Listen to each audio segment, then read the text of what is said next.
All right, welcome to our first episode of Cinema Clash, which is a very long debated title for a show that I'm still not entirely sold on.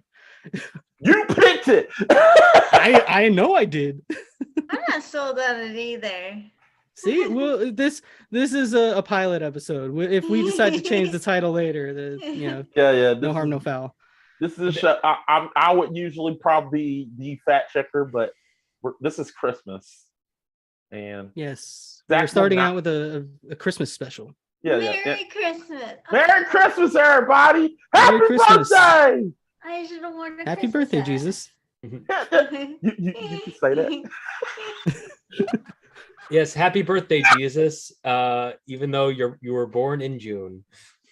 Hey, Y'all hey! are I just learned that the Passion of the Christ is not a Christmas movie. I'm a Jew. I don't know.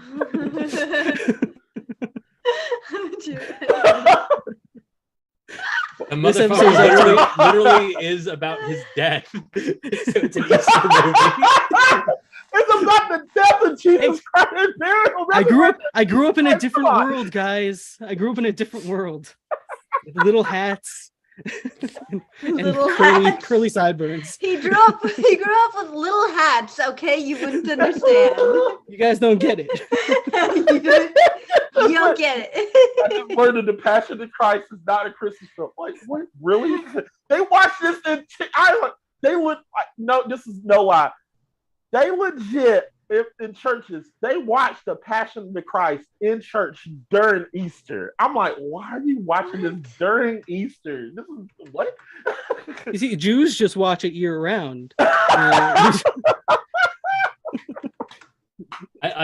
thought Jews would watch that clip of Mel Gibson on the phone every day. Oh, I mean, no, that's weekends only. Weekends only. On the weekend as a treat. Gibson's fault. It's Mel Gibson's fault. We blame him. I'm not opposed to blaming him for anything. Yeah, we don't gotta edit shit. We don't gotta edit shit. We just blame Mel Gibson. Blame him. Can we make that rule just across the boards? Blame Mel Gibson. I'm totally. Hey, he's not opposed to blaming me for things, so I'm not opposed to blaming Mel him. Gibson. Yeah. It's a flow chart. Step 1 is blame Canada. Step 2 is blame Mel Gibson. Can we just flip it in reverse? Because Canada is not a problem anymore. It's more Mel Gibson. All right, so Cinema Clash. If you're familiar with Gamer Grudge at all, it's very similar. We got two fighters here. We've got Eric and Mac. Damn it, you're doing me! That's my I've already screwed up, man. It's Mel Gibson's fault. Yeah, It's Mel Gibson's fault. It's all Mel It's Gibson's okay. fault. It's not your fault. It's not your fault. See, we have to keep bringing that up so you can't cut it out. And we've got Mustachio here doing fact checking. Nothing's gonna be true, guys. No. For free. And it's all Mel Gibson's fault. Yeah. Mustachio is here to gaslight gatekeep girl boss. I'm here. I am here just to add chaos, everybody. Please enjoy. Hey, Eric, it's episode 3 all over again. No, we're missing TJ for that. It's bronze ring. Can you fact check the Mustachio? Is it bronze ring? No. We're not getting it. It's hashtag gold rings, everybody. Hashtag gold rings. Sonic collects gold rings, not brass. Does not collect brass rings. Facts. For the sake of Christmas, I hear he collects myrrh rings.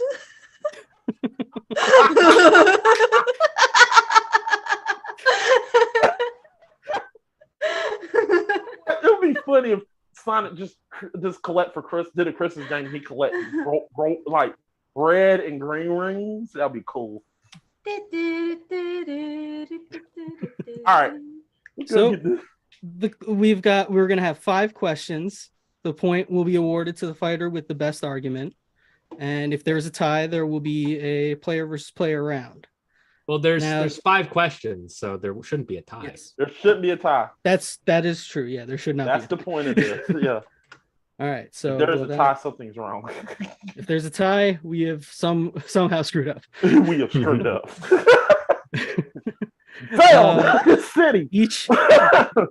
Each question will be broken down into phases. The phase 1 will be the introduction. The fighters will state their answers. Phase 2 is the declaration round, where they tell us with no interruptions why their answer is the best, and they don't talk about the other fighters' answers. That'll be about a minute. Phase 3 will be a free-for-all. Get to fight, just go at it. Talk about why your Christmas movie is best, whatever we're talking about. It's about 3.5 minutes, or 3 minutes 25 seconds. And phase 4 is our last minute round. We will ask you, the judges will ask you a question and give you a last minute rebuttal for your answer. And phase 5 is cleanup, where Mustachio will do the fact checking and we will do the verdict. This is gonna be fun. It'll be interesting. It's off to a good start. Yeah, it is. Yep. It is. All right, think you got a so, month. We guarantee a thing at the end of this. Yeah. yes, it will be content. Yeah. Yes, it will. It will be a noun. It will be a thing. There's a good chance that this will end in just like every other Christmas dinner.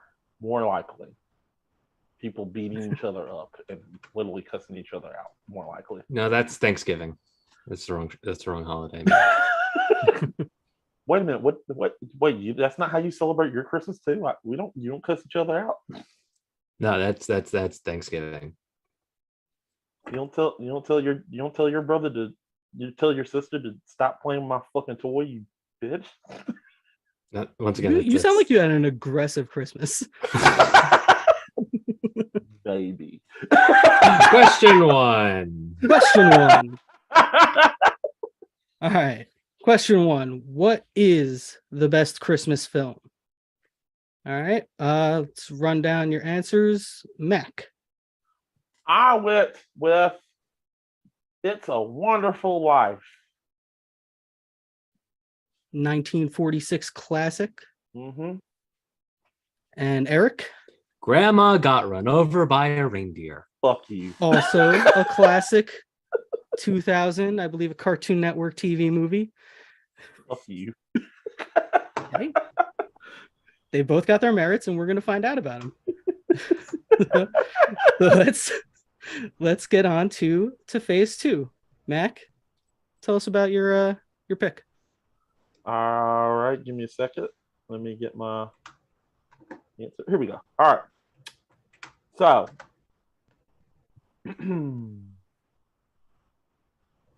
all right. So, guys, this is an amazing Christmas film. It's a film that is there's people that copy this version of a film. They always there's copies of this version. People have done it in different variations on TV show. It's a Wonderful Life has been parodied by different people. Hell, I parodied it for a couple of my church play. I parodied It's a Wonderful Life. Parodied that film because it's a lot of values that you say. Now, if you're not familiar with It's a Wonderful Life, it's about a suicidal man named George and an angel named Clarence. And the angel shows up and shows him his past and also his past, the future. He shows him the past. Basically, what the angel is trying to do is keep this man from committing suicide and showing him that the world actually needs him.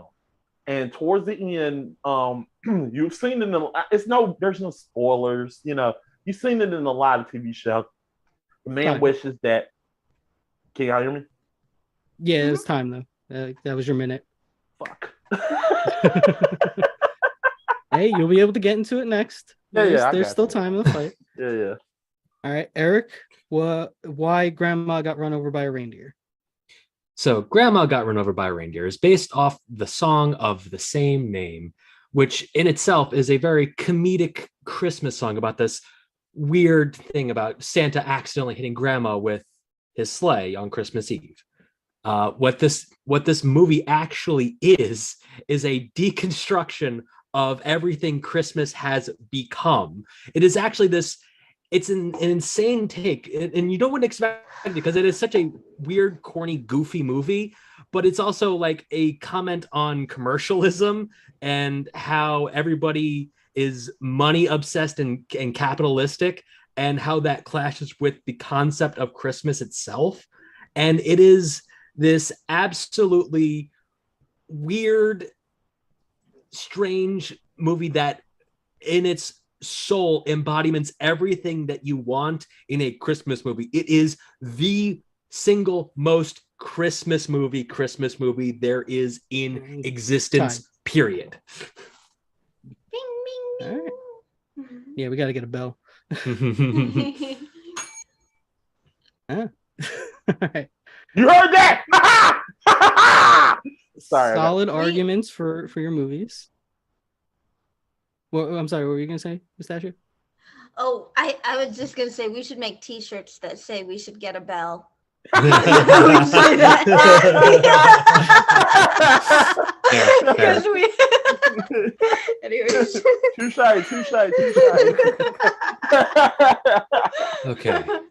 Okay. So phase 3. Now you guys are gonna fight it out. So let's set the clock for 3:25, and whenever you guys are ready. The thing about It's a Wonderful Life, yes, it is this iconic movie. Yes, it's been parodied to death. In its initial release, it was not seen very favorably. It tanked in the box office. The only reason it is seen as a Christmas classic is because the rights were bought cheap because nobody wanted this fucking movie. It was bought so cheap, and they played it all the time because it was so cheap, and then through osmosis became this classic. In fact, I'm going to say the most absurd thing. People will say Die Hard's not a Christmas movie. It's a Wonderful Life is not a Christmas movie. It is. Flat out. Over half of this movie has zero to do with Christmas. Everything that this movie is parodied for in future things has zero to do with Christmas. The iconic lines in this movie have nothing to do with Christmas. Fuck you, Eric. You're gonna make everything that people love about this movie has absolutely nothing to do with Christmas. Everything that my movie says is like, even the parts that don't involve Christmas is still very Christmas. It is the most Christmas movie in existence. Question, Eric, because I'm just saying, fuck you for making me do this. What is the true meaning of Christmas? What is Christmas all about? Christmas. I hate you because I know what you're about to counterattack with me at, but I'm still gonna take the bait anyway. Christmas is about the spirit of giving. Yes, I agree. Yes, it's about the spirit of giving, though. But that is true. But it's just fuck you. I'm just gonna say it. I might lose. I don't care. Come on, man. Argue that. It's not about a minute and a half. It's not about a fat man in the daggone suit going down in the chimney giving presents. It's about Jesus Christ being born on this day, even though he was not born on Christmas, born in doesn't matter about that. That's the spirit meaning for the seasons. Now, this is a movie about an angel who literally is trying to get this man on Christmas to not commit suicide.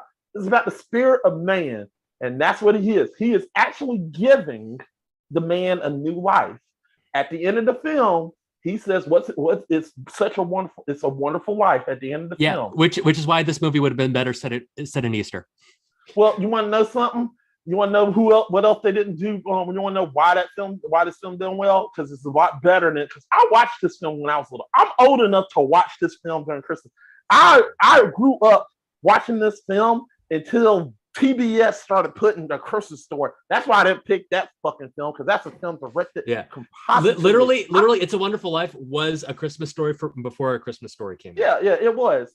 That's literally why it became popular. Yeah, Christmas Story is just look. I love it. I dig it, but it's just not that. I just don't like Christmas Story and I'm glad you didn't pick A Christmas Story, because I would have beat you with a stick.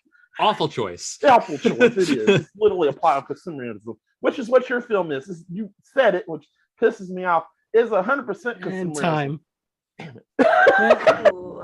That was so close to ending on such a positive note. And then Mac had to come in and be like, and your movie sucks.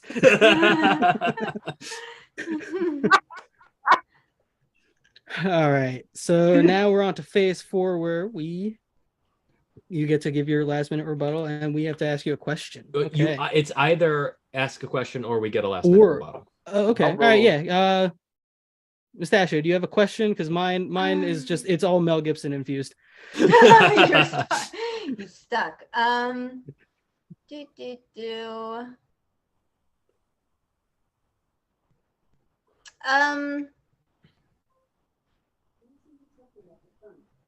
What? No, I don't have a question. All right. I All right, tried. then you guys, it's all good. All right, then you guys are going to get 50 seconds to give a rebuttal for your arguments. All right. All right, so each one of you get a separate minute. Mhm. So, Mac, Look, It's a Whenever you're Wonderful ready. Life. While my compartment here says it's not a Christmas film, it's literally set in Christmas. And I understand a lot of people will say it should be an Easter film. No, it's not. There is no person that's risen from the dead. There's no person that's going to be. There's none of that. None of that other bullshit. Which is what this film is literally about the spirit of man, not the spirit of Christmas. And they're giving a man new life. That's what it is. And personally, I want to say this. I think Eric can take that fat ass Santa, and I hope he sits on his face while he gives him fucking candy. And just fuck you, Eric, for picking that fucking answer, you motherfucker. I'm done. all right, you had 10 seconds left, but that was getting aggressive. All right, Eric, whenever you're ready. The thing about Grandma Got Run Over by a Reindeer is that it was an instant classic.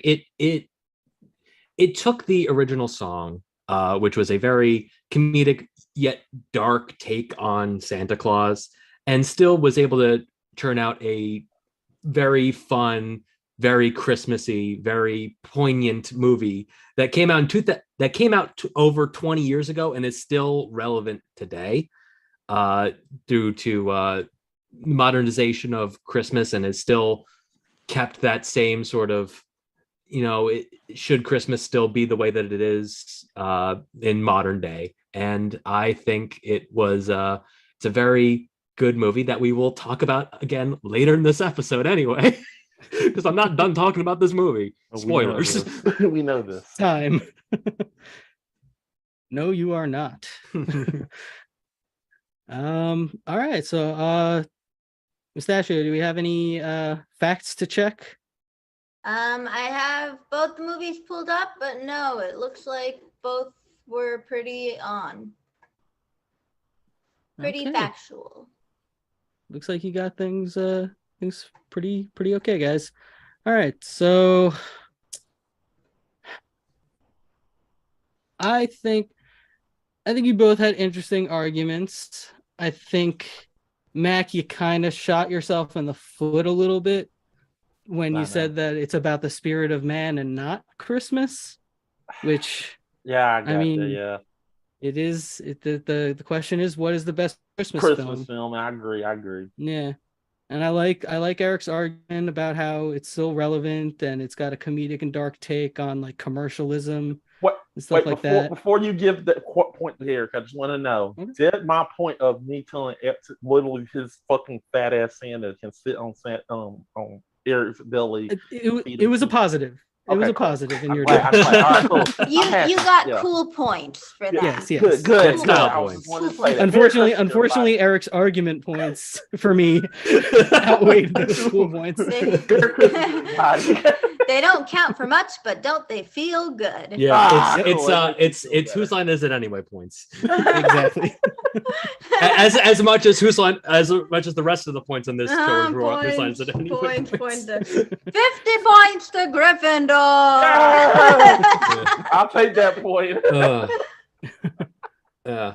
All right, Miss Dash, do you have any thoughts on the round? I agree. I think like today everybody celebrates Christmas for a different reason. If it's religious, like birth of baby Jesus, or if it's like just or like a celebration. But like the point of Christmas is like getting together with family, I think. Like everybody does that. And I would sit down to watch Grandma got run over by a reindeer with my family before I sat down to watch a movie about an angel and suicide. That's fair. That's a fair argument. It's not a bad film. Look, all right. So I get the point. Yeah. Yes. Yeah. Eric gets the point. Unquestionably, It's a Wonderful Life is a better movie, but I had the better Christmas movie. Yeah, you had the better Christmas movie. I was like, that's backup answer. My whole argument against you was the consumerism argument, and you flipped it down. And I was like, but I'm being dead serious. I think It's a Wonderful Life thematically would work better as an Easter movie than it does a Christmas movie. I will stand by that. I don't believe that. I just once you did that, I literally just like I lost this. I just took that L. Once you put Grandma Got Ran Over by Reindeer, I was like, I'll take this L. I mean, I really wanted to be like it's not even a Christmas movie, but also I watch Gremlins every Christmas, so and that's a Christmas movie. Yeah. Oh, is it? See, that's the debate again. It is. I would say of the movies that take place in Christmas, Gremlins is the most Christmas movie. It's the it has the most garland. The girl literally, you're not gonna get a part where Daddy got killed. I found my daddy in the chimney. Yeah. I think it goes Gremlins, Die Hard, Iron Man 3.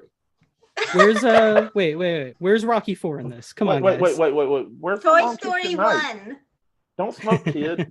Toy Story 1. Only the end of Toy Story 1. End. Yeah, the end of Toy Story 1. It's a Christmas movie. Yeah, but then you get into every Harry Potter movie is a Christmas movie, and they are. That's true. Because Christmas happens in them. Yeah, so does literally every other time of the year because they all take place over a year. Lorenzo's Oil is a Christmas movie. Hey, Lethal Weapon is a Christmas movie. Fuck you. That fully takes place at Christmas. Yeah, it is. Yeah. All right, on to the question 2. Who was the best film Santa? All right, this time we're gonna start with Eric. Yeah, I am going with another year 2000 animated movie, and I'm going with The Life and Adventure of Santa Claus. 1985 classic. No, not the 1985 one, the 2000 Oh, one. no. Oh, sorry. Yeah, 2000. You said 2000. All right, 2000 classic. All right, and Mac? I'm going with Richard Attenborough from Miracle on 34th Street. Are these both remakes? Yes. Yeah. I believe Yeah. so. Yeah, These are both, I don't know about we are yours, both but I don't arguing mind for the remakes. Yes. Yeah. All right. Mine's definitely a remake. I admit that. Yeah, so neither of you can use that against each other. Yeah. No. Correct. I fully admit I watched the original and I watched this one, and the Santa in that one was good, but I like this one better. Yeah. I really like that you guys like even the playing field that way. That makes this way like more exciting for me. Yeah. All right. Phase 2 declaration. Let's see what you guys have to say about your arguments. So Eric, go. So for those who are unaware, The Life and Adventures of Santa Claus is a story that is telling the origins of Santa Claus as he is being reviewed as whether or not to be the first human to be granted immortality. And it goes through his life from his beginnings of being raised by these magical creatures, and then his growth and his slow growth into becoming the man that would one day be known as Santa Claus. I went with the 2D animated version because that is the version I'm more familiar with. But also I feel like there's a very genuineness to that animation style as well. And he's able to really emote a lot better. And the original one is, it's claymation. It's hard to tell the claymation movies apart at a certain point, but the 2D version has a very uniqueness to it. And time. All right. Interesting. I don't know if I've seen this one actually. Yeah, it's a lesser known one. Yeah. Okay. Wait, it's not the claymation. It's not the claymation. It's not the claymation one. It's the 2D animated one that came out in 2000. Okay. All right. Cool. All right. Quick clarification. So this movie takes place in like the BC era. It takes place in the origins of Santa Claus. So yeah, before Christ. All right, Mac. You got a minute whenever you're ready. Look, picture this, people. It's literally, look, I'm young, so just to tell you how old I am, it's literally 1994. I'm a little kid. I believe in Santa Claus, and when I watched a preview for Miracle on 34th Street as a kid, I looked at him. And I remember that scene where the kid tugs him. He said, the trailer. He says he tugs him. He said he says you look like Santa Claus. He's like, I am. I mean, that gives you the feel that he actually believed he was Santa Claus.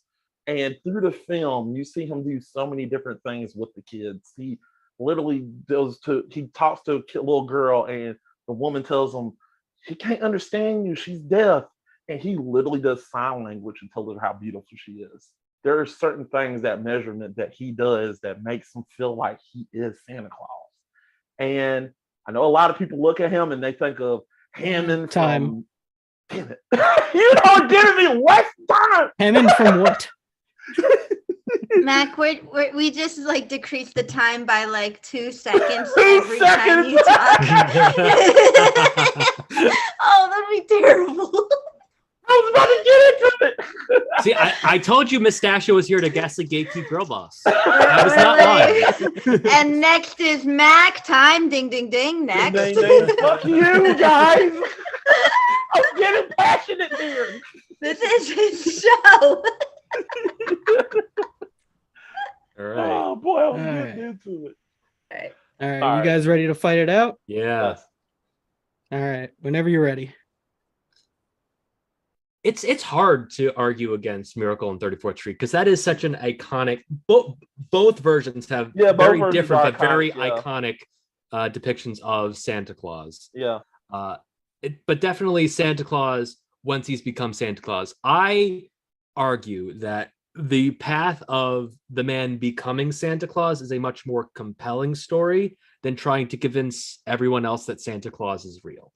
Look, I understand that your argument is compelling, but you got more help in yours with all the animation, because you can do a lot of animations in the voice, and I mean it's a good voice.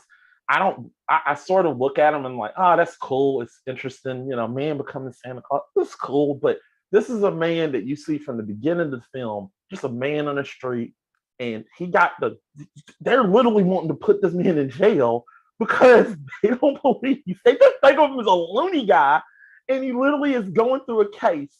I like both films are I just like Richard Attenborough's portrayal because he goes through it. You actually listen to him, the way he talks, the way he does stuff. Like he literally said, "Do you believe you're Santa Claus? I am Santa Claus." I just remember that scene. There's so many things that he does that I remember. Like I said, a lot of people look at him. I'm about to say this. A lot of people remember Richard Attenborough as Hammond from Jurassic Park. When I look at him, I was like, Santa! I just remember him as Santa. I remember him as Santa. That's how iconic he is. I don't remember him as, Jurassic Park. I remember him from Miracle on 34th Street. He is Santa to me. And when I picture Santa, he comes up. He looks like he literally looks like it. And it seems like when you listen to him, he literally has a sweet soul, just like Santa. The way he talks to the kids, just like it.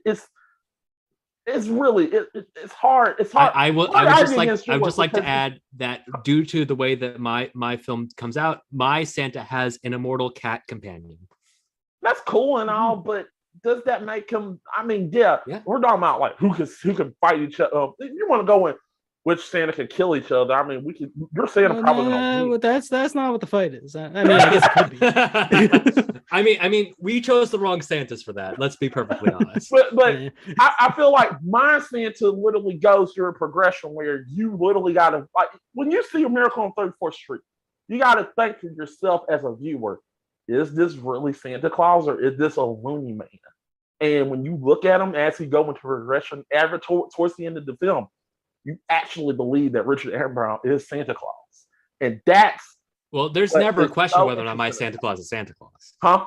There's never a question of whether or not my Santa Claus is Santa Claus. No, well, there's no question, but that's the point. You as a viewer, even as an adult, like if you're an adult and you just didn't believe in Santa Claus and you watch this film, you don't believe in Santa. Towards the end of the film, when you watch Miracle on 34th Street, you believe Richard Attenborough is Santa.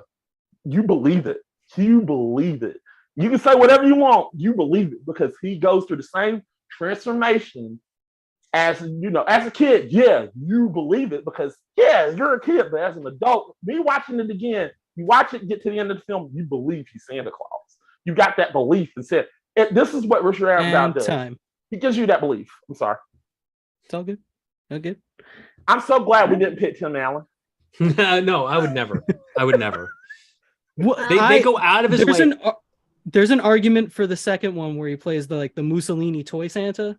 Nobody want to pick a narc. Solid Santa. Yeah, literally, they make an excuse every movie to get him out of the Santa makeup.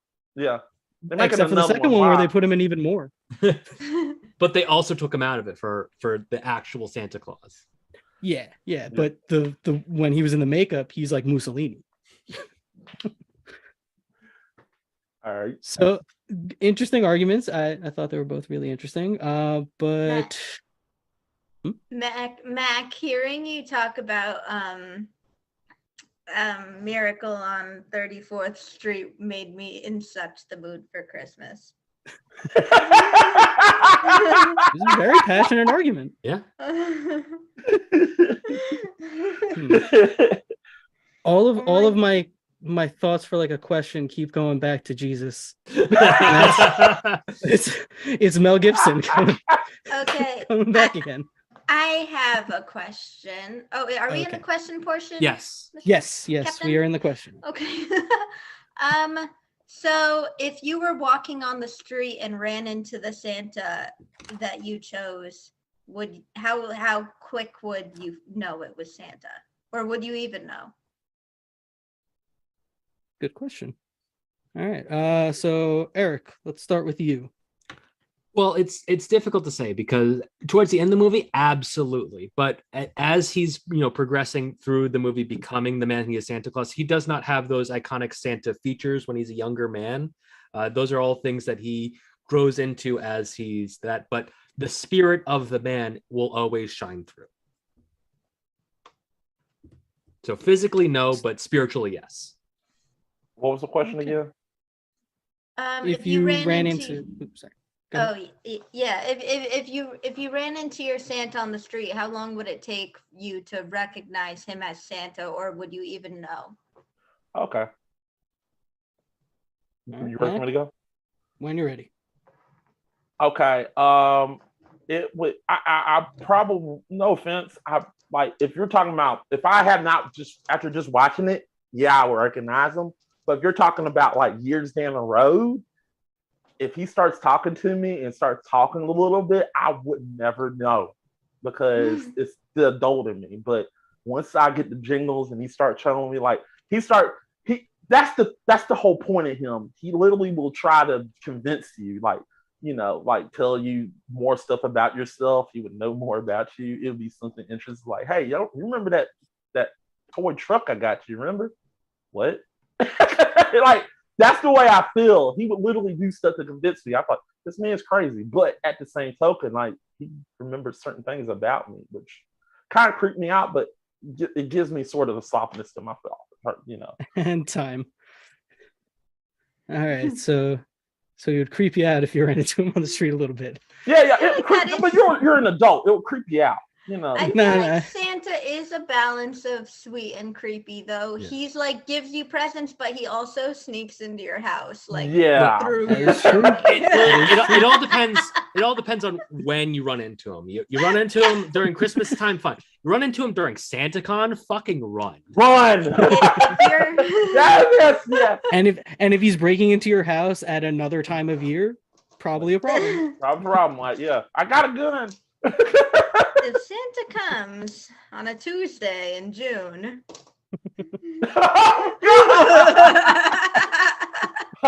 Oh, you know this is actually Christmas. No, I'm calling the cops. Okay, Mustachio, were there any facts that needed to be checked? Was anything out of whack? Nope. Thank you for being honest. I appreciate that as well, guys. All right. I thought your arguments were interesting. I like I like Mac's idea that he sticks in your memory more than some of his Richard Attenborough's more iconic roles. I wasn't fully on board with your last bit about how you wouldn't recognize him on the street, because I feel like I get where you were going, but I also feel like it didn't help your argument all that much. But you did have a really strong argument that he was embodying Santa as a whole. Eric's arguments that you never really question that he is Santa, even if like his image isn't the iconic Santa image, you still like can feel that it's Santa. That really worked for me. I also appreciated your arguments about the animation style, because obviously they're both remakes, but this one changes up the visual style completely in a way that the Miracle on 34th Street remake doesn't really. I mean, I to Mac's credit, the original is in black and white, the remake is in color, so there is a change in the medium. Yeah, but it's yeah. not quite as drastic as like Yeah. claymation to 2D. But yeah, there definitely is a change.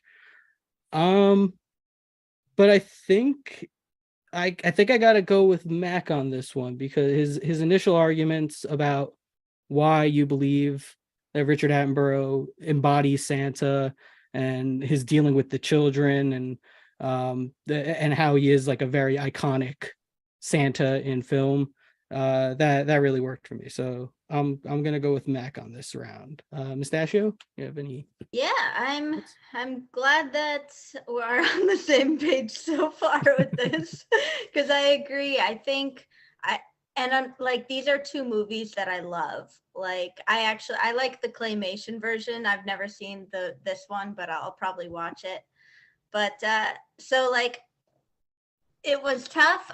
Eric, I give you 100 cool points for the cat argument.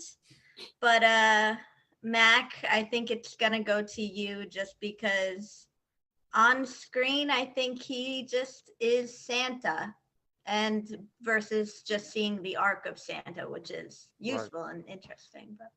But anyways, going that way. R.I.P. Richard Attenborough, I love you. All right, we're all tied up going into round 3, 1 point apiece.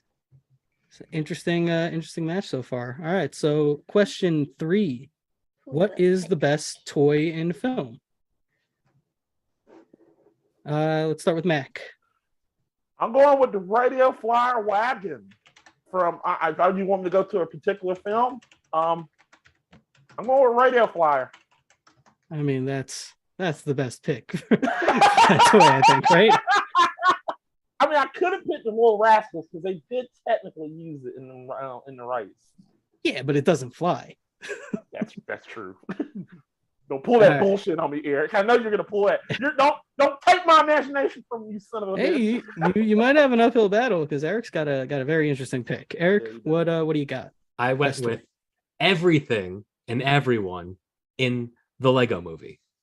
And it's awesome. That is an expensive present.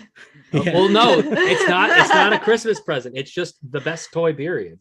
Yes, yeah. This one is not like Christmas exclusive. This could be any type of toy. Can I just say I'm a little bit disappointed no one picked from Jingle All the Way, the robot, Turbo Man. Thank you. I I said the same thing before. Yeah. Like, come on. It's the best It's the ideal toy. Christmas toy. But this isn't a Christmas question, so give him a little bit of leeway. All right, so each get a minute. Mac, when you're ready. Growing up as a country boy from South Carolina, Seneca, South Carolina to be particular, my parents bought me a radio flyer wagon when I was a kid. I did everything I could with that wagon. I literally souped it up. Like, as a kid, did a lot of jackass stunts. Like, you know how you go down the hill with a bike? I wasn't old enough to ride a bike at the time, but you want to know something? I could ride the hell of a wagon. So what I would do, I would soup it up and I would go down the hill, put my helmet on, I'm like, let's go! You know, it'll be interesting. Yes, I did almost cause bodily harm to myself, but look, this is 1990s, people. I was built for kids were built for tough. We were built for tough. We were something different than that. But anyway, there are certain ways you could do the wagon. Anything that you could possibly do with your imagination with that wagon, you could do it. You could literally like in Radio Flyer, you could turn it into an airplane. That showed that definition of what you could do with that, you could do anything with that wagon. You could turn it into an airplane. Hell, you could probably soup it up and put an engine on it and turn it into a car. You could do whatever your mind can come up with, you could deal with that Radio Flyer wagon.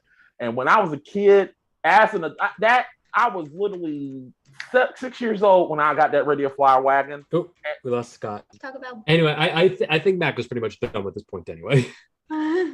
Well, I think I heard most of it. Oh, okay. They can only cut out for me a little bit at the end. Yeah, I was just gonna say I did a lot of jackass shit with the Radio Flyer wagon, and I souped it up. And anything with your imagination you can deal with, you can fix it up. It's just that I just, like I said, I had this Radio Flyer wagon when I was a kid, and that thing lasted until I was about 18 years old, and it just broke apart. It just couldn't handle it anymore. It had a hole in it and had to throw it away. All right, Mac, enough. The point is that you're done. Oh, I'm sorry. His wagon for scrap metal. I know, it's sad though.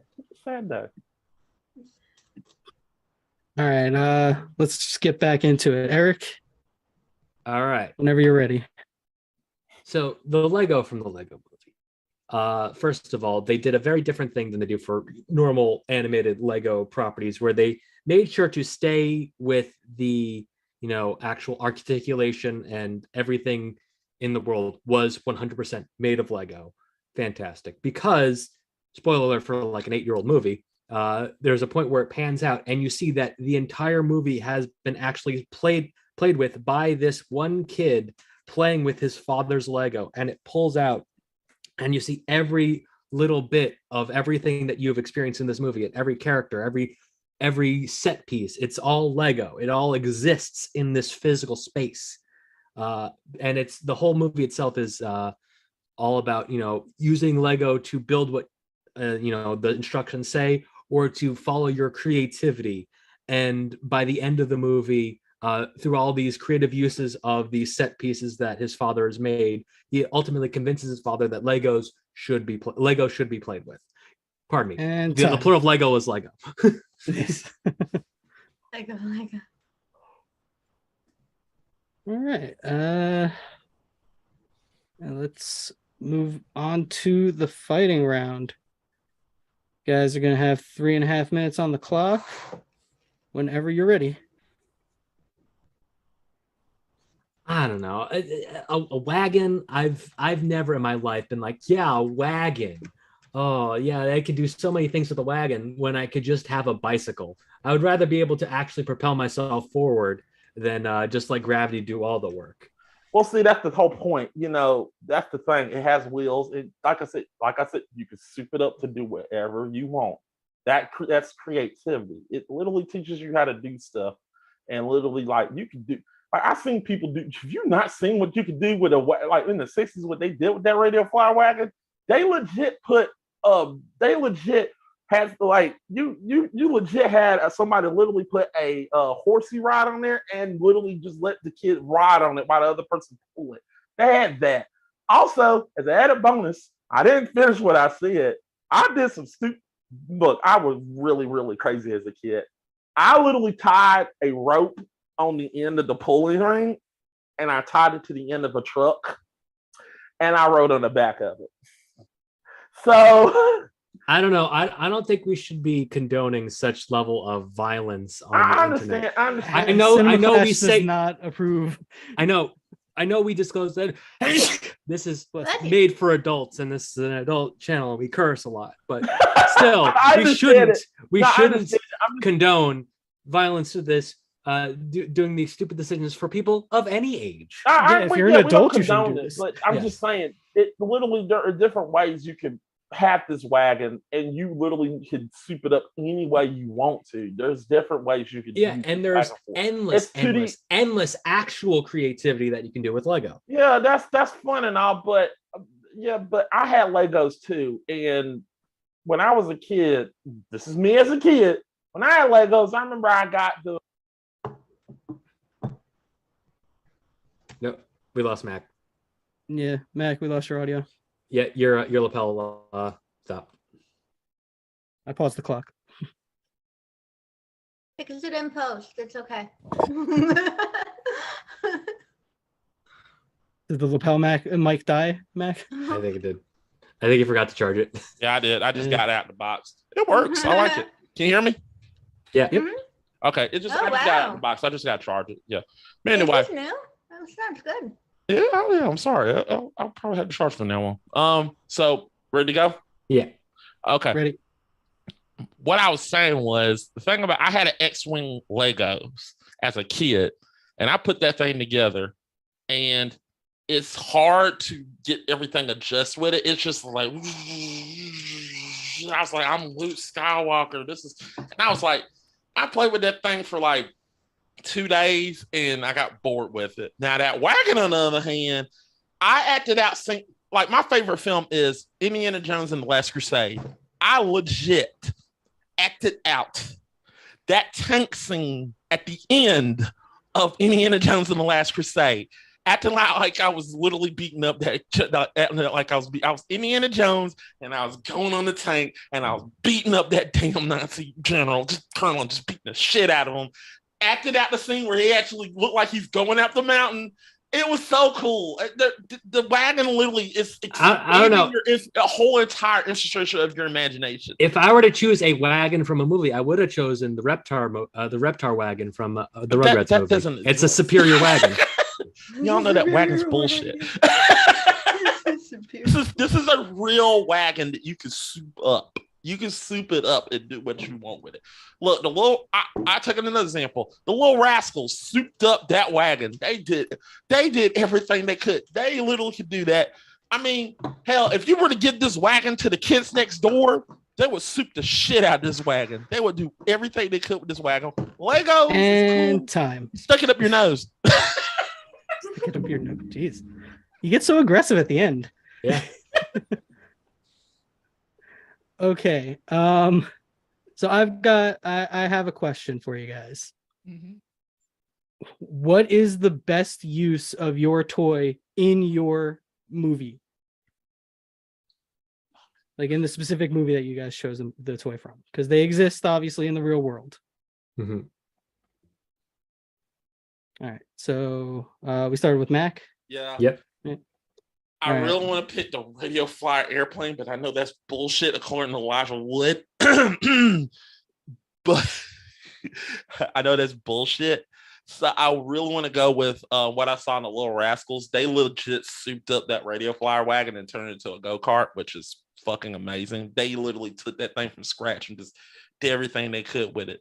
It was cool. I like that. They built that thing and they literally got that thing running, and it was cool. I mean, that's what I wanted as a kid. I was like, oh my God, I can make my own go-kart. Cool. So, yeah. Okay. That all you got? You still got another 20 seconds. Oh yeah, you can stick that. You can stick a Lego up your nose and won't be able to breathe with it. So there we go. There it Goodness. goes. I was waiting for the more pointed argument. Stick that up your butt. Yeah. And time. Eric, whenever you're ready. So probably one of the most poignant points of the movie is during the big climactic battle in the universe of the Lego, where it pans out and you see Will Ferrell's character just looking on and admiring everything that his son has done with his very structured Lego world, and the way that he sees everything that he's been able to do with it, and he realizes that maybe it's time for my son to play with the Lego. And they then have this emotional moment both in the real world and in their analogs in the Lego world, where they have this argument that, hey, let's open up this creativity and let's have fun with this world. And time. All right, that was a good round, other than the slight interruption at the beginning. Mustachio, do you have any facts to check about this? No. It's all good. I checked out the Will Smith scene. What you got to say, Eric? Or not Will Smith. Yeah. Will Ferrell. Will Ferrell. Will Ferrell. I have one fact check that Max said he wasn't fighting for the Little Rascals and then answered the Little Rascals. Well, that was a last minute switch up. This is true. But he said any of the movies. He said any movie. The thing is, like, the wagon, it didn't come with the movie at the start. So I appreciate you thought of something. Yeah, because I didn't want to pick the radio flyer wagon because I would have accepted the answer that it flies. It does. It does. Elijah Wood confirmed that they confirmed that didn't happen. I know that the kid, but yeah, he went. In the movie we see it fly, and I would have accepted your answer, and I would have allowed you to argue for it. Yeah, but somebody was gonna fact check it, so I don't want to do that. We don't want to condone kids doing stupid stuff like that.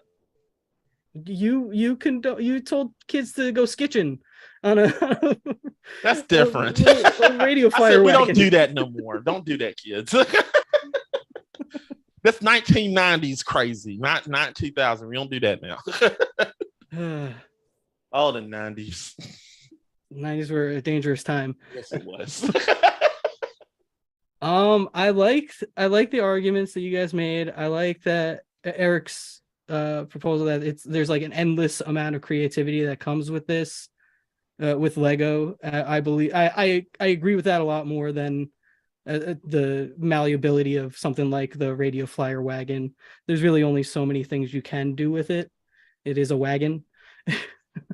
And I also liked your argument that the wagon, it pretty much like gravity does the work.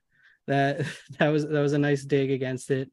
I also really like your argument about the climactic battle and why that's like the best moment for the toy in your movie, because it's a great like emotional moment, and it is the climax of the whole film, and it really hit the whole Lego world in the real world is amazing.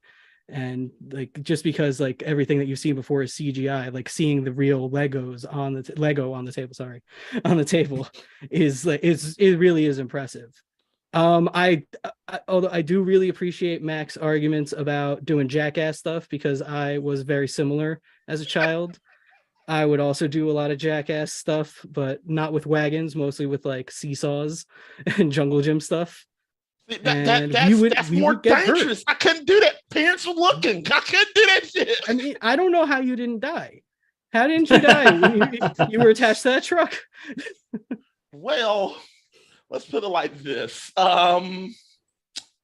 He knew I was. Let's not go into detail, because then the kids that are watching The kid said very much shouldn't be watching this Christmas episode. Yeah, remember that episode of Beavis and Butthead where he literally got in a grocery cart and he didn't move out the way and he backed up? Yeah, that's sort of what happened. Yeah. I do love the Little Rascals go-kart though, but like it is like a cart at the end of the day. It is like a little thing that you pull or push, and it was awesome. You gotta admit that Little Rascal, they did that shit. They did it. Yeah, they did. I think a lot of your argument was based in like nostalgia for your Jackass times. Yes, you're right. While I appreciate that, you get 1,000 cool points. 1,000 cool points. I did argue that you went to the one. I did have a Lego set. No, I didn't even do shit. Oh, you can't do nothing. Oh, that's good. It's literally like a model airplane. Yeah, if you just leave it as a model. I got a bunch of model Legos. Yeah, but you're just staring at it. Yeah, but I'm an adult. I'm not going to play with the Legos. You can do shit with mine. Anyway. Oh, well. Anyway, for me, Eric won this argument. Mustachio, do you have any thoughts on this? Honestly, apparently unpopular opinion, but like, I'm not giving it to you, Mac. Damn it! When I was little, anyone who was anyone had a wagon. Yes! And yes! We lived temporarily. I lived on a cul-de-sac. I didn't know anyone's name, but we knew who owned the wagon. And that's right. I have a lot of scars, and they're all from my childhood in that wagon. Wagon life. But as an adult who plays with kids' toys and a kid who played with kids' toys, I was like, okay, what would last me the longest? What would I still play with? And I'd still play with Legos. And I do still play with Legos. So it's kind of the toy that you can play with at any age, which is a point in my movie too. This is bullshit. So Mac, I was like, when you said what the wagon and I was like ready to give you the win. And then I was like, nah. Yeah. It is what it is. At least I know people got wagons. That's a wagon life. Yeah.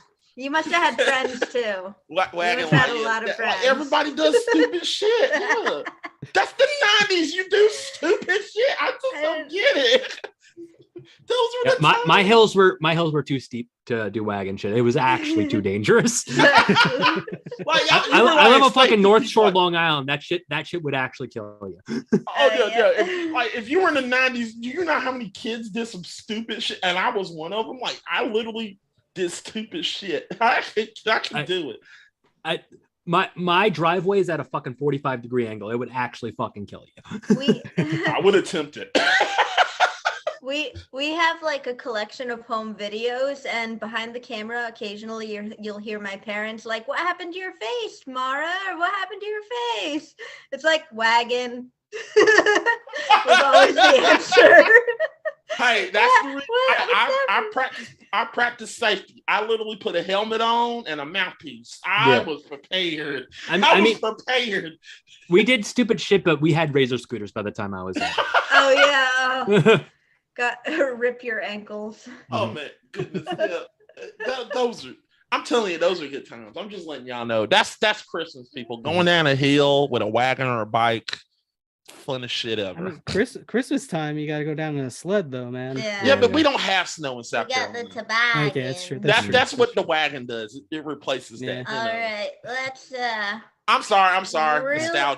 Nostalgia. I know. I feel I'll go down this hole with you. That's why I put.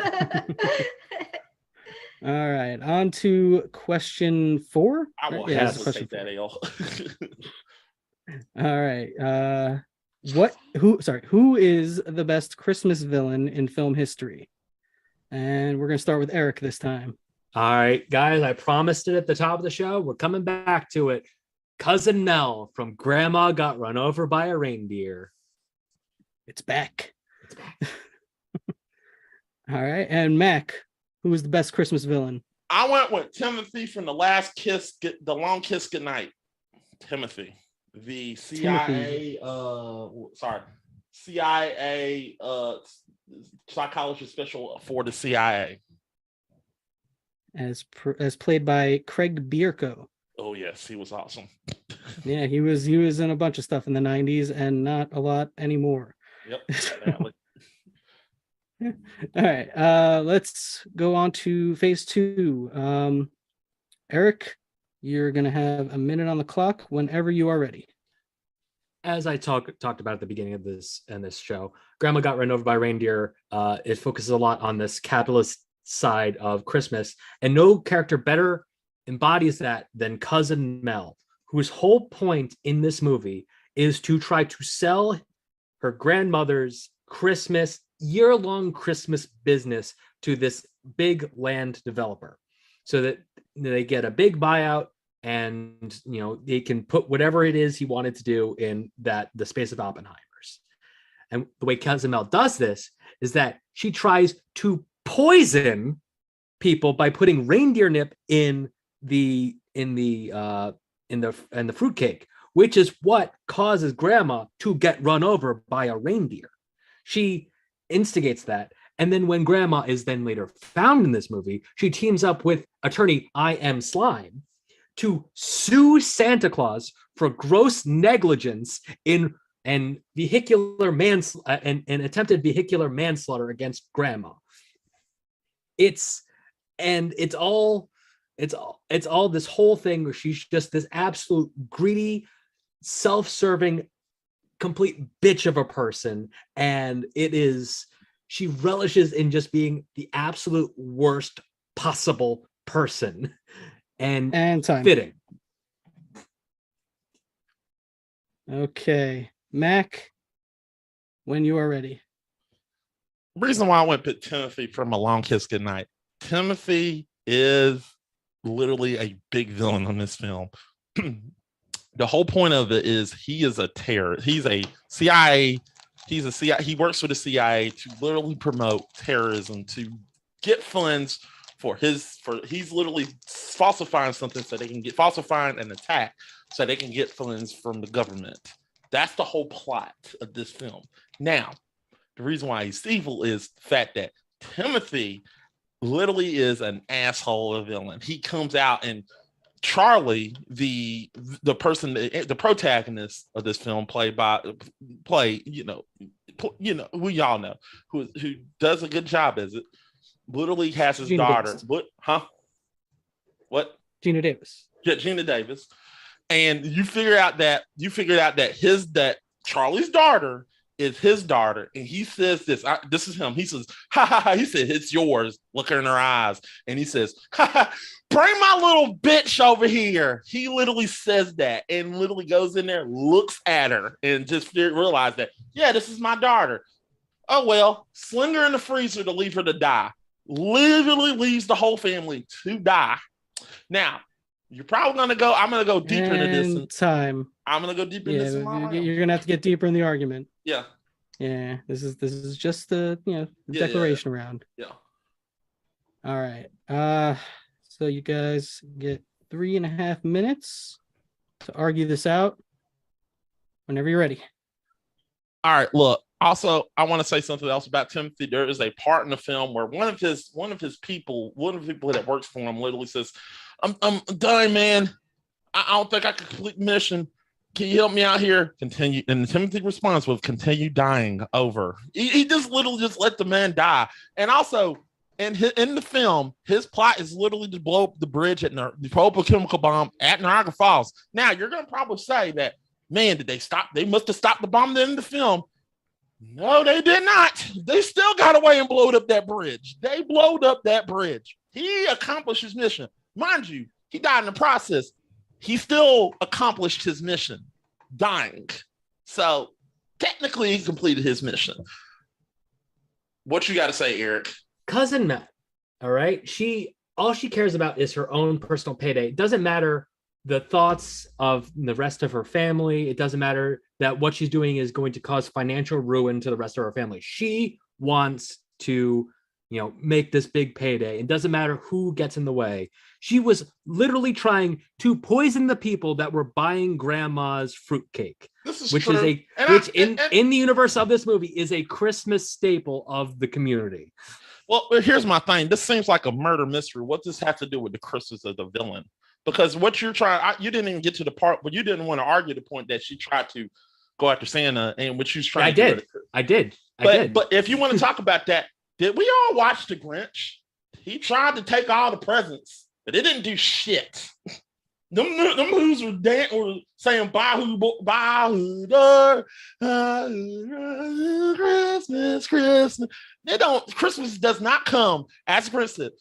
It doesn't. Christmas doesn't come in presents. It doesn't come in packages, boxes, or bags. Christmas is deep in our hearts. We don't need fucking presents. Yes. So, and Cousin Mel is a character that embodies that she just has no heart. Yeah, and I understand that, but she gets what her comeuppance. She gets her comeuppance in the end. She gets what she deserves. Mind you, Timothy gets his comeuppance too. He dies, but he completes his mission. Who's the bigger villain? The man who blows up the bridge or the person that's going to jail?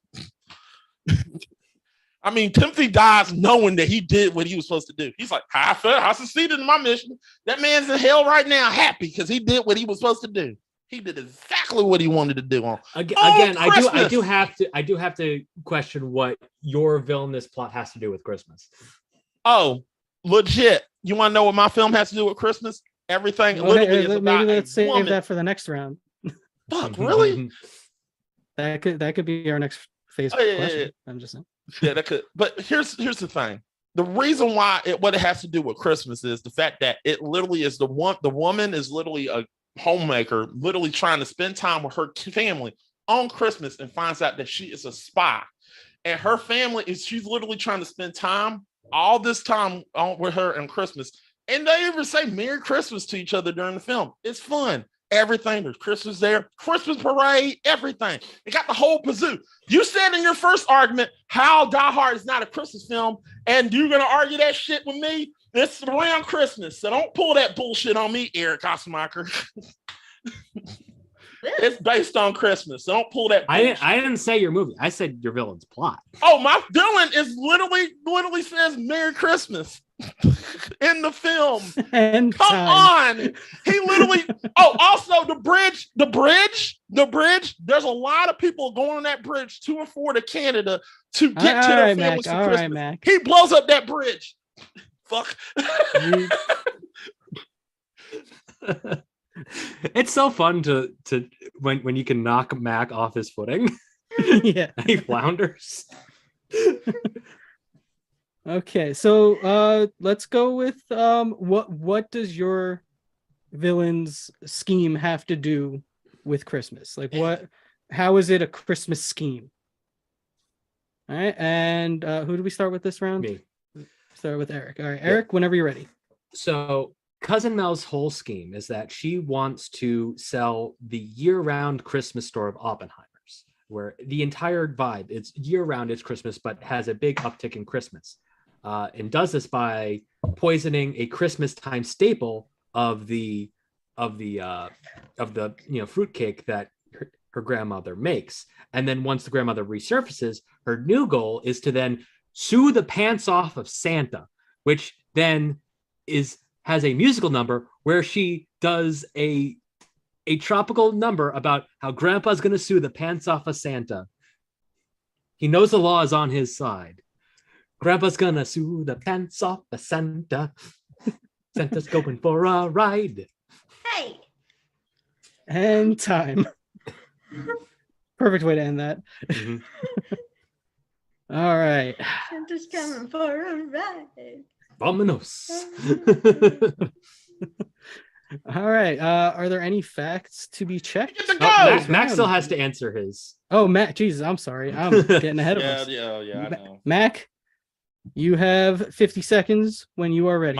Mine does not have the musical number that Eric does, but also the reason mine is he's literally trying to stop Christmas traffic from people trying to get to and fro from Canada to see their families, and blowing up a bridge, causing these people to not see their families on Christmas.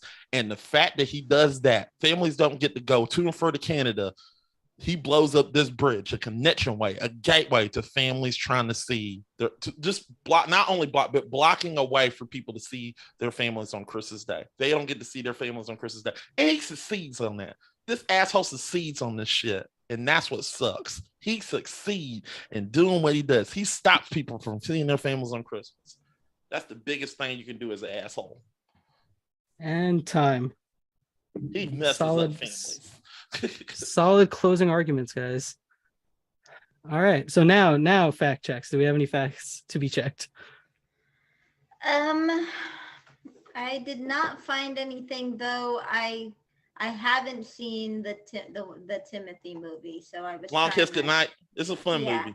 But it sounds like Down to Her Daughter and all it's all good. All good. All right. Very cool. I appreciated Mac's final argument there at the end about how he was trying to stop people from getting to where they're going for Christmas, but at the same time, you know, I understand that. Well, you could fly, and also like you could have that doesn't have to be specific to Christmas.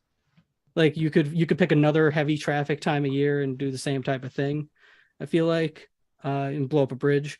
But he succeeded in blowing up the bridge, so he does succeed, which is, you know, there's some points there that he succeeds in his Christmas scheme. Yeah.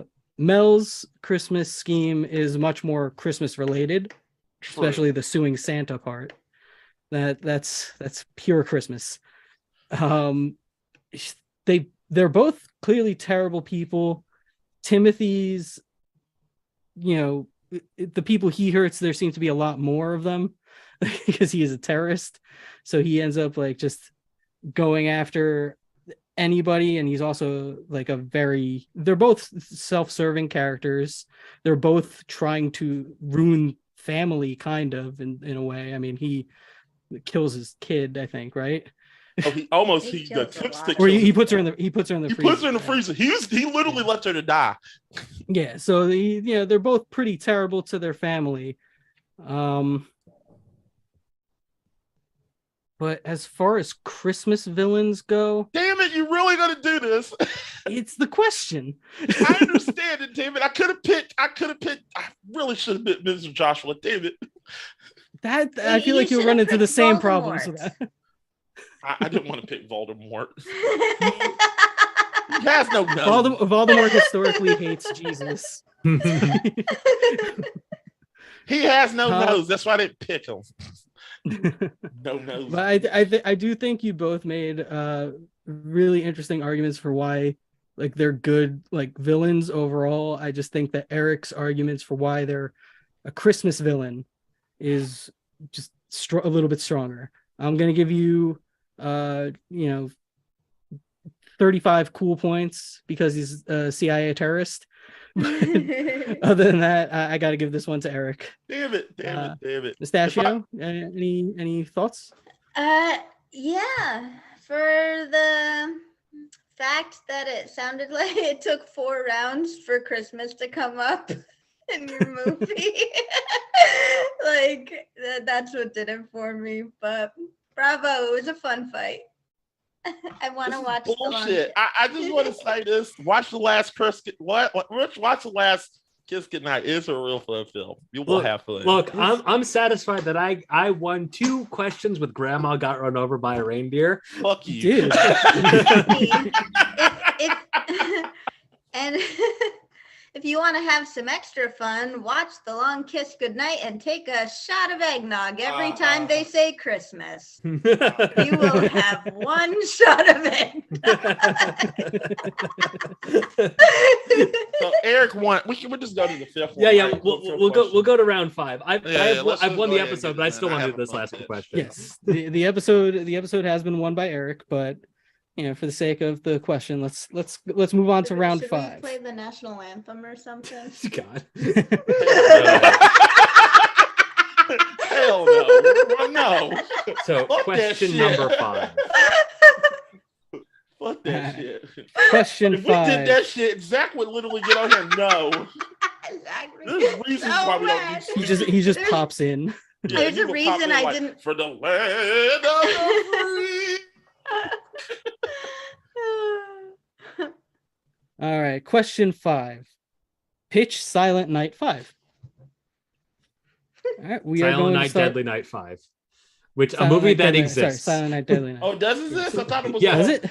Yeah, Was it? I thought it was. I checked. Oh, my bad. I thought it was. All right, so I- pitch just- Silent Night, Deadly Night 6. Just It's pitch a a new little Silent Night, bit Deadly about Night. that, I think should just be the question.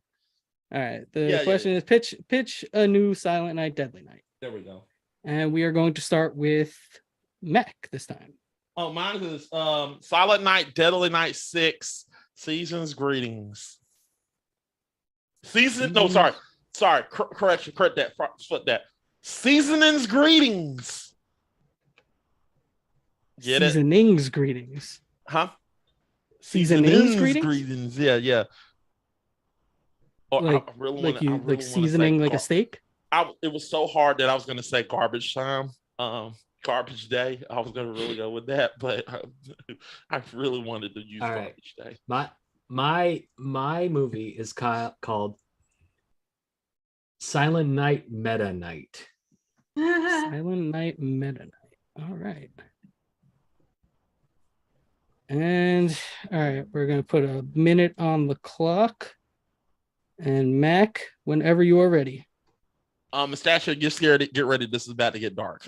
So as you know, Silent Night, Deadly Night is about Santa Claus, and the boy has to do something with the kid is fearful of Santa Claus. So my film starts off with a kid at night. Literally, you're hearing the song, I see mommy kissing Santa Claus. You hear that song? And the kid literally tries to go find his mom, trying to think she can find Santa Claus. And he goes in the living room and he sees his mother getting fucked by Santa Claus. And it literally emotionally fucks him up in the mind.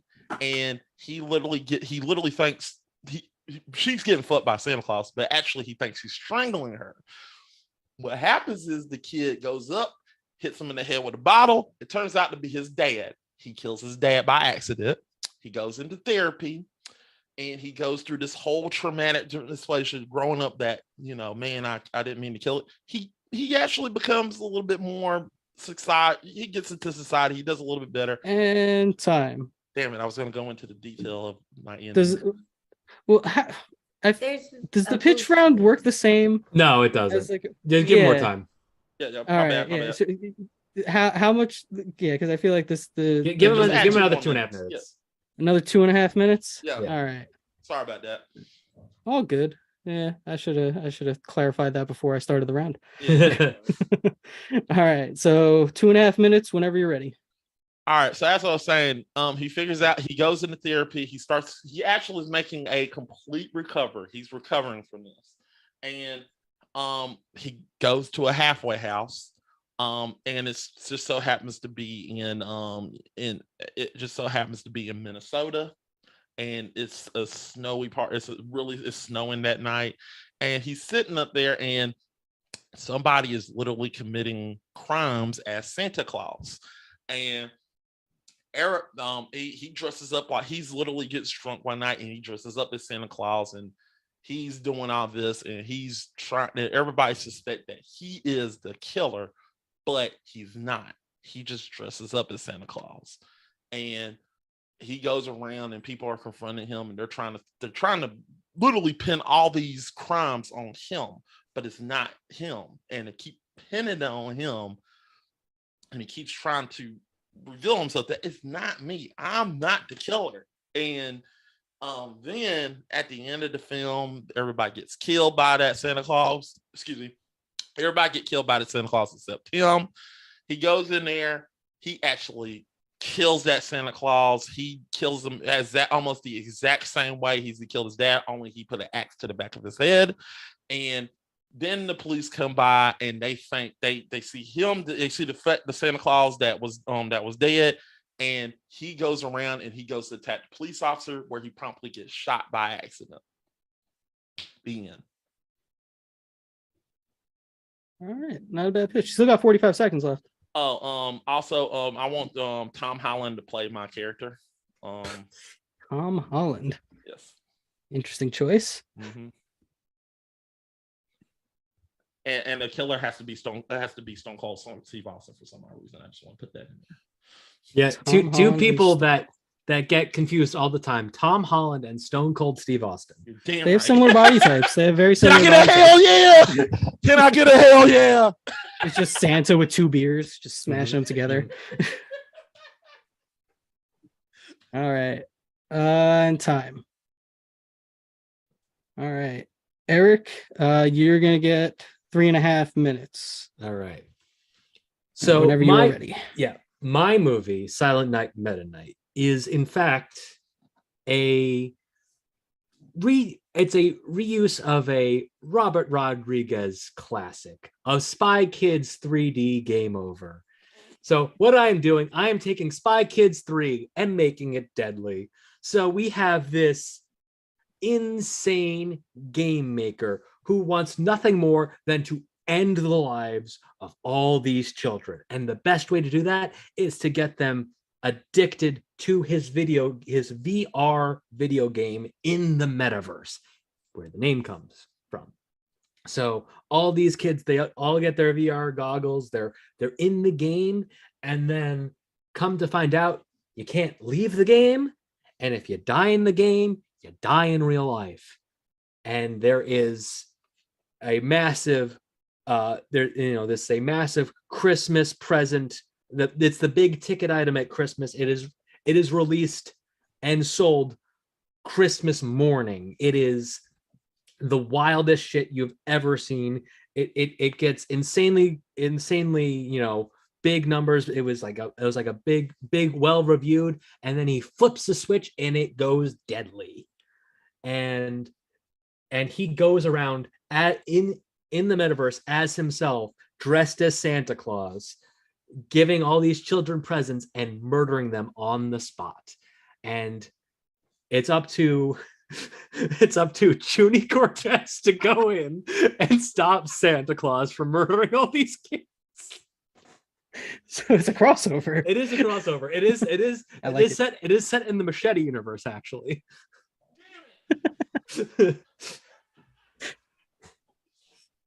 Robert Rodriguez still directing the movie, by the way. I don't need any more time. I think I've hit all my points. All right, you got a minute and a half. I just want to question. I just want to question because this is just funny, and I know that you won already. I just want to ask a question. Yeah. So question it. Can this be Machete 3 in Space Christmas Edition? Yes. and Silent Night Machete Night. Silent Night Machete Night. Can we actually get Leo in this? All right. We need Leo. Okay, and let's call that time on Eric's pitch. Starring Emilio Estevez. The president. All right, you two make sense of that. Yeah, I'm so glad this doesn't count this round. Imagine if this was the deciding round. Yeah, especially because I've never actually seen any of the Silent Night Deadly Night. Me either. I haven't either. I have them pulled up on my other computer. I have one. I'm gonna do watch you them, have though. any facts to check? No, I was looking at them. Toys kill people. My only one would be that Steve Austin and Tom Holland have vastly different body types. This is true. But so I don't think people would confuse them. No. Here's the thing. I just want to see that. Sorry. Now, if it was like Tom Holland and like Timothy Chalamet, absolutely. You don't think Tom Holland could probably get that? Oh yeah, that makes sense. And people are racist, so whatever. Really? I mean, Mac's pitch sounds cool. I just don't. I feel like it's connected to the previous movies, and I don't understand that. That my connection to those movies is is No, it's gone. not. But I No, love this is- Spy this is Kids 3. completely different. Like the whole point of the film is traumatization of Santa Claus. Yeah, it's connected, and that's the whole point of each of them. They're trying.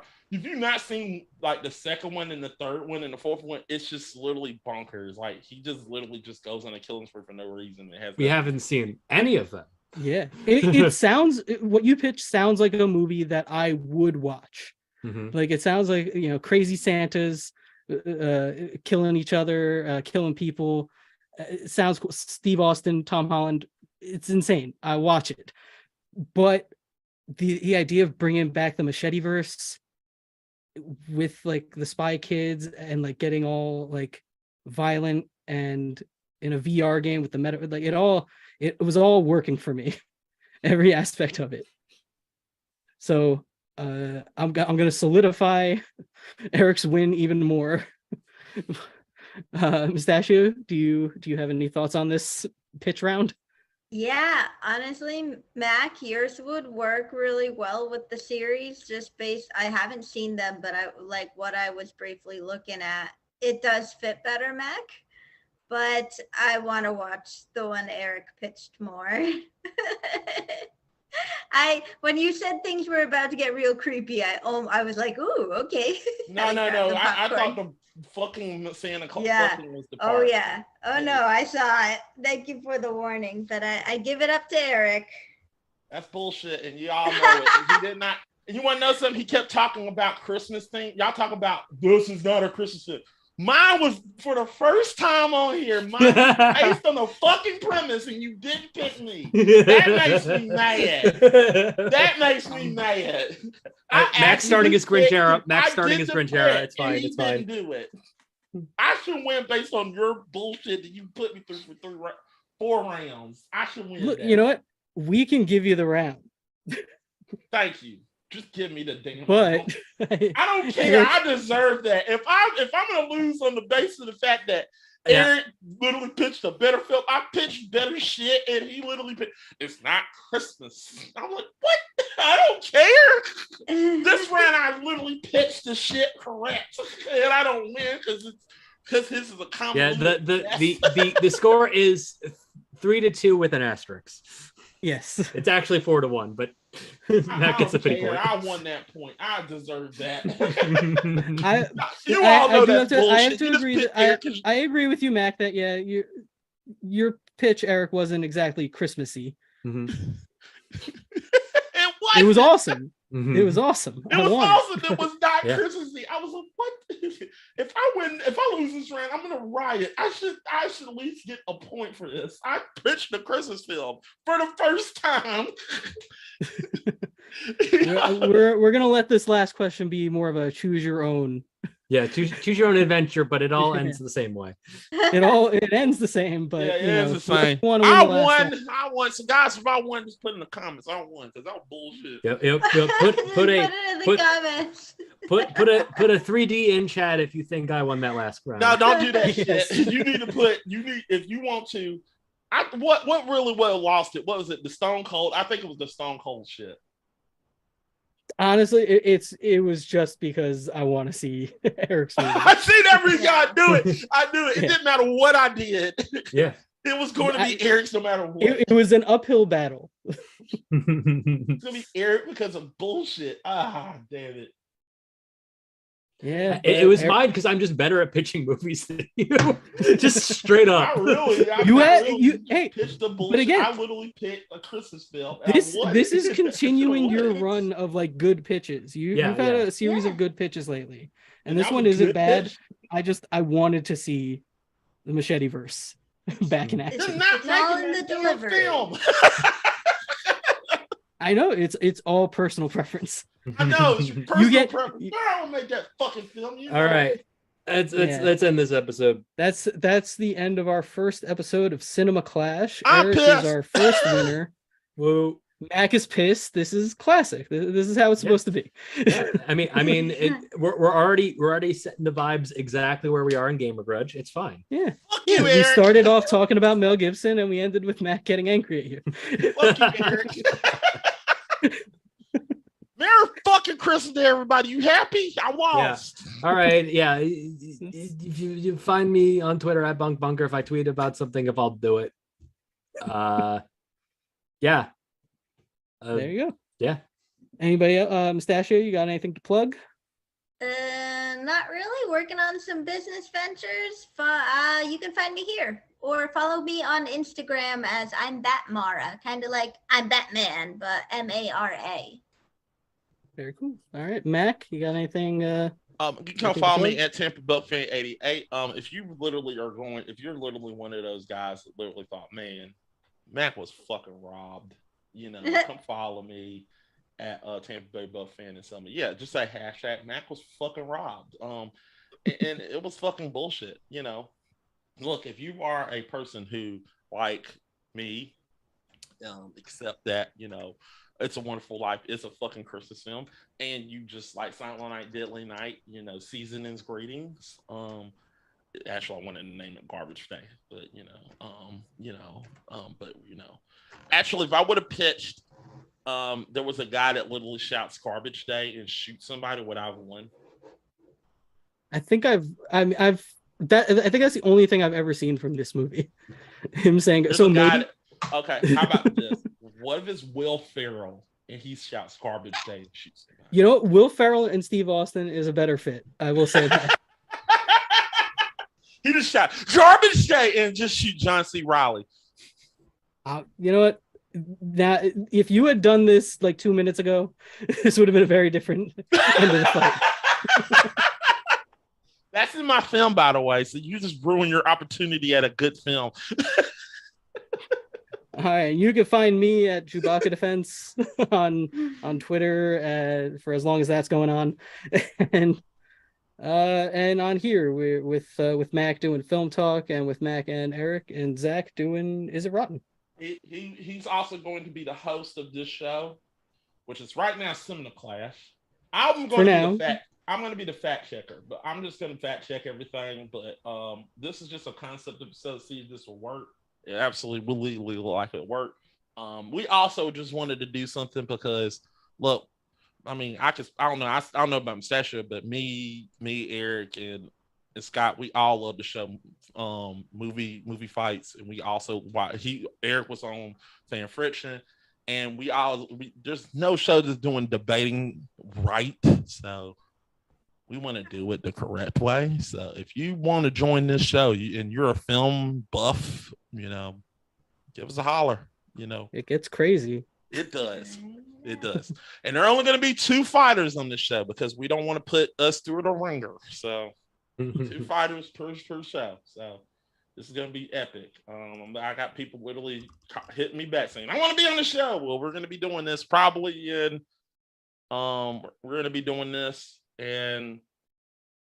February. So we will have probably a belt or a trophy. I don't know yet.